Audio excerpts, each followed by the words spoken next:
직구를 날리는 스타일이에요. 옛날에 한국은행 총재는 이런 얘기 잘 안 했거든요. 근데 이 사람은 그래도 양심이 있는 것 같아. 이렇게 나름대로 문제의식을 가지고 이 이야기를 하면서 이 자신이 이제 자꾸 금리 인하를 해야 되니까 집값이 걱정돼서 하는 얘기잖아요. 그런데 여러분들 너무 기대를 하시면 안 돼. 그렇다고 이걸 정부가 집값을 잡아주겠지 라고 생각을 하고 있잖아요. 지금 이재명 정부한테 기대를 하겠지, 윤석열 정부에게 기대를 하겠지 했는데 결과가 어떻게 됐어요? 못 잡았잖아요. 윤석열 정부 때 사실 똘똘한 한 채가 더 강세를 띄었고 집값이 폭등하고 분양가가 폭등했잖아요. 집값은 못 잡는 거예요. 지방은 잡을 수 있어요. 인구가 감소하니까. 지방은 사면 안 돼요. 그죠? 별 의미가 없어요. 그런데 서울 집값은 못 잡는 거예요. 이제 못 잡는 거다. 여러분 그걸 좀 아셨으면 좋겠어요. 아직도 이제 또 정부가 규제를 하니까 또 집값이 폭락하겠다고 기대를 하는 사람이 있는데 일부 폭락을 할 수 있어요. 일부 폭락을 했는데 그때가 기회인 거예요. 그때가 기회. 지금 전문가들이 뭐라고 그래요? 전문가들이 뭐라고 그러냐면 이게 6개월이 갈지 1년이 갈지 모른다는 거야.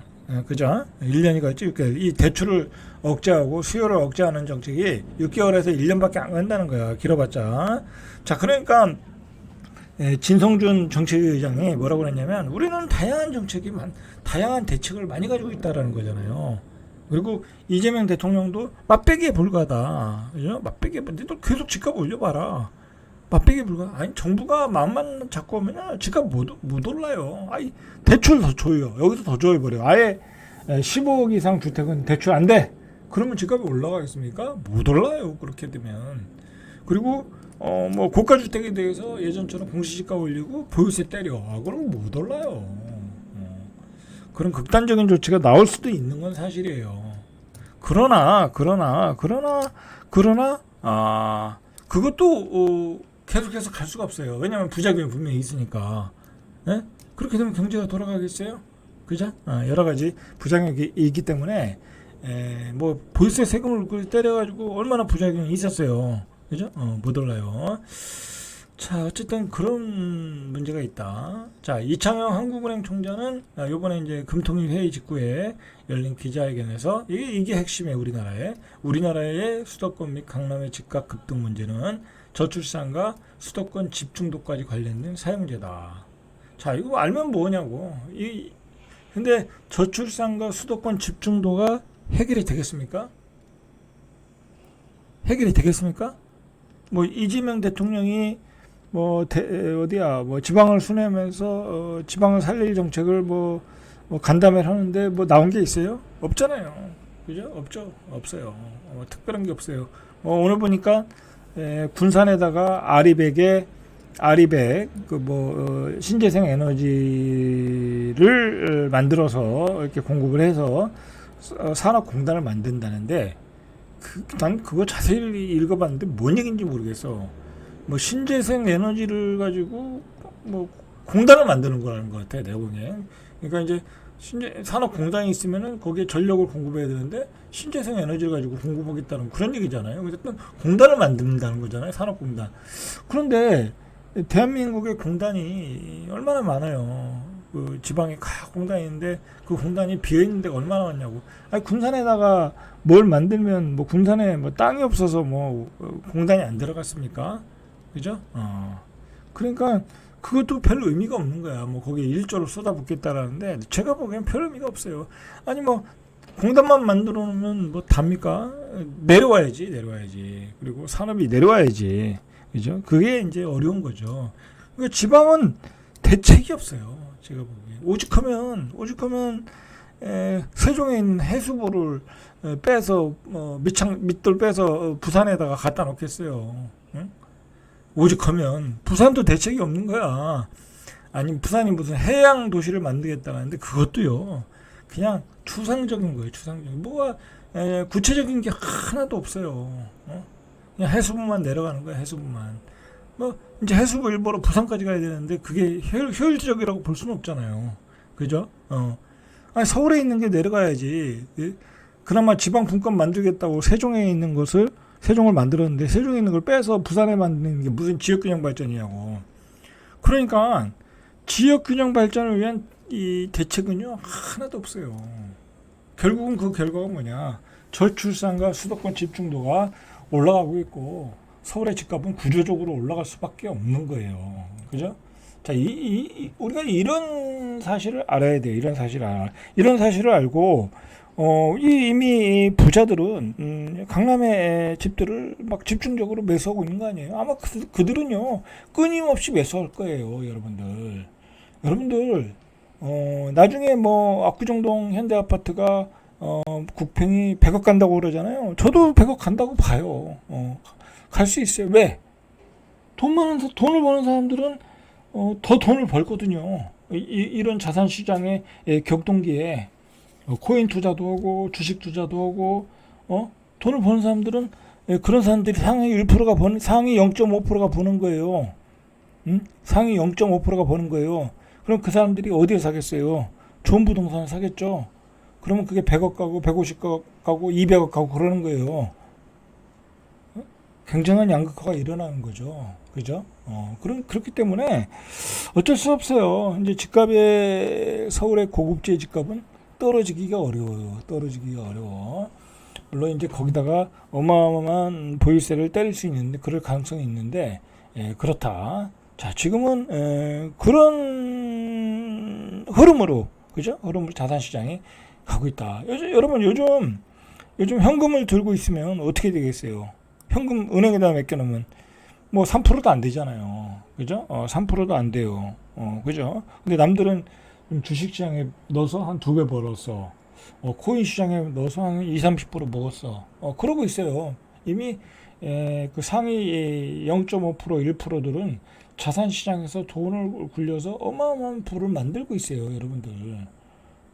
그런 사정을 좀 알고 금도 마찬가지고 여러분들도 좀 대비를 하셔라 이거야. 투자도 하셔라. 능력이 되시면. 제가 여러분들한테 말씀드리고 싶은 것은 그런 내용이에요. 집값이 오르느냐 안 오르느냐가 문제가 아니에요. 폭락이냐 폭등이냐는 이미 의미가 없는 이 담론이에요. 의미가 없는 담론이다. 서울의 최소한 고급자 아파트를 놓고 볼 때는 그게 폭등이냐 폭락이냐는 의미가 없는 얘기야. 이미 자산시장에서 어마어마한 부자들이 돈을 굴려서 어마어마한 부를 쌓고 있다. 주식시장도 마찬가지예요. 주식시장도 이 소위 고수들이 있거든요. 고수들은 그 사람들도 뭐 제가 보기에는 주식시장이 상위 한 0.5%, 0.5%, 1%, 0.5% 그 정도 되는데 그 사람들은 한 달에 1억도 더 벌어요. 평균 1억도 더 벌어요. 그러니까 연 12억을 버는 거죠. 그것도 한 10억 가지고 10억 정도 돌려서 연 12억을 벌어요. 100% 수익률이 넘는 거야. 그러면 2년이면 얼마예요? 24억이잖아요. 3년이면 36억이잖아요. 그렇게 돈을 벌고 있어요. 그 사람들은 어떻게 보냐? 전문가잖아요. 전문가. 그죠? 그러면서 그 사람들은 더 좋은 아파트로 이동을 가지고 이사도 가고, 그리고 요즘 고급 음식점 오마카세, 1인당 40만원, 50만원짜리도 먹으러 다니고, 제가 그런 걸 많이 봤어요. 그렇게, 양극화가 벌어지고 있어요, 지금. 그것도 젊은 친구들이, 20대, 30대들이, 그러고 있어요, 여러분들. 자, 그런 세상에, 옛날에는 그런 일이 없었잖아요. 그죠? 옛날에는 그런 일이 없었는데, 이제 인터넷 시대에, 이제 그 트레이닝이 가능한 시대잖아요. 우리가 미국 주식도 사고, 미국 채권도 사고, 막 그런 시대에, 어떤 그런 전문가들이 떼돈을 벌고 있어요. 응? 부동산도 마찬가지고, 부동산도 전문가들이 이미 고급지를 다 선점해서 거기서 떼돈을 벌고 있고, 엄청난 부를 쌓고, 그 다음에 또 심지어는 그들이 방송까지 나와서 오히려 자기 산 집들을 띄우고 그러잖아요, 사실. 부동산 강사들이라는 게 뭐예요? 다 그런 고급지 가지고 있는데, 그냥 거기다 어떻게 보면 자기 집을 띄우는 거잖아요, 그게. 그죠? 그렇다. 여러분들 순진하게 정부의 정책에 기대하지 마시고 어떻게 내가 자산을 불릴 것인가, 이 자산의 격동기에 고민하셔야 돼. 고민해서 정말 주식을 파고들든지 아니면 금과 코인을 모아가든지 아니면 어떻게든 고급지가 될 지역에 뭐 재개발 재건축 아파트 사든지, 그죠? 뭐 그런 방법을 모색을 해보시라는 거야. 저도 요즘 주식 투자에 굉장히 열심히 하고 있거든요. 제가 말씀드렸지만 내년 정도까지 월 1,000만 원 버는 게 목표예요. 지금 보니까 한 월 200 정도는 버는 것 같아. 월 200 정도. 사실 200도 적은 돈이 아니잖아요. 내가 주식 투자했는데 제가 한 5천만 원 가지고 투자하는데 월 200을 번다. 그거 적은 돈 아니거든요. 그 돈이면 제가 뭐 사고 싶은 거 다 사고, 뭐 병원 갈 거 다 의료비 충분하고, 그죠? 외식할 거 다 외식하죠. 200만 원만 더 있다고 하면. 그러니까 부족함이 없어요. 근데 저는 목표가 내년 정도까지 한 월 1,000을 버는 게 목표예요. 그러니까 뭐 저는 이제 월 1,000 정도 보면 중급 정도 수준이거든요. 가능하다고 보는데, 저는 그렇게 이제 그런 쪽으로 이제 조금 뭐랄까요? 자산 시장에서 제가 뭐랄까요? 부를 획득할 수 있는 방법을 모색하고 있는 거죠. 그래서 어떻게 보면 저는 앞으로 좀 그런 거에 열심히 하다 보니까 앞으로 방송을 이제 자주 못해요.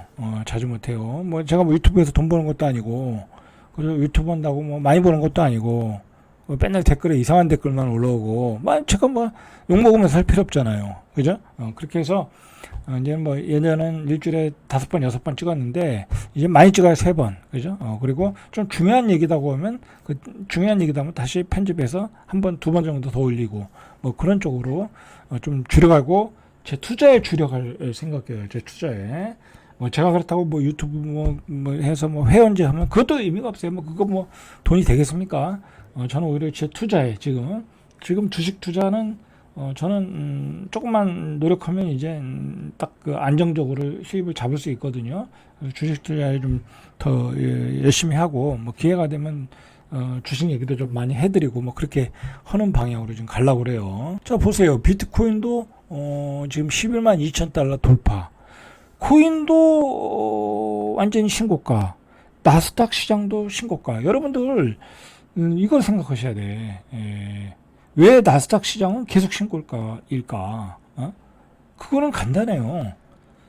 일단은 AI 기술이라는 게 혁명적인 기술이 나왔고요. 그리고 미국은 유동성이 풍부하잖아요. 그러니까 올라가는 거예요. 그리고 주식시장에 버블이 있어야 그 산업이 크는 거예요. 그죠? AI 산업이 크는 거야. 주식시장에 버블이 있어야 투자를 할 거 아니에요. 일반인들이 막 주식을 사면서 투자 붐이 일어날 거 아니에요. 그래 팔란티어도 일어나고, 팔란티어라는 주식도 막 거품이 생기면서 올라가고, 테슬라도 올라가고 그런 거 아니에요. 그죠? 그냥 유동성으로 산업의 앞으로의 발달을 위해서 그렇게 거품을 만들어가는 과정이에요. 미국은. 그러니까 우리나라 코스피도 폭등. 여러분들이 그리고 서울의 아파트도 폭등. 여러분들이 그 가운데에서 혜택을 본 게 있습니까? 없잖아요. 없다고 하면 여러분들은 벼락거지가 된 거야. 그죠? 벼락거지가 된 거야. 그러니까 그런 시장에서 아니면 금을 엄청나게 가지고 있다든지. 그러니까 그런 시장에서 여러분들이 부를 잡을 수 있는 방법을 찾으셔야 돼. 비트코인을 모아가든지 금을 모아가든지. 그죠? 아니면 주식을 잘 하시든지 아니면 고급지의 주택을 어떻게든 사시든지 그렇게 하시라 이거야. 그렇게 하시라 이거야. 제 이야기는 그거예요. 근데 제 방송을 잘 제대로 안 보시는 분들이 무슨 이 내용도 파악 못하면서 저 사람 뭔 얘기하는 거야? 그렇게 댓글을 달으시는 것 같아. 좀 보시고 판단을 하시고 그리고 이 자산의 격동기에 여러분들이 부자가 될 기회를 잡으세요. 잡으셔야 돼. 앞으로 2, 3년은 굉장히 중요한 시기예요. 그리고 이재명 정부가 특히 지금은 주식시장 신경을 많이 써야 되는 게 이제 부동산 시장은 너무 이제 막 누르잖아요. 그러니까 시세 폭등은 당분간은 쉽지 않고요. 주식시장에서 이제 거품이 일어날 수가 있어요. 그런 시기에 여러분들이 돈을 벌어야 된다. 돈을 벌어야 된다. 자, 절대값대 외명품 PD 한 PD였습니다.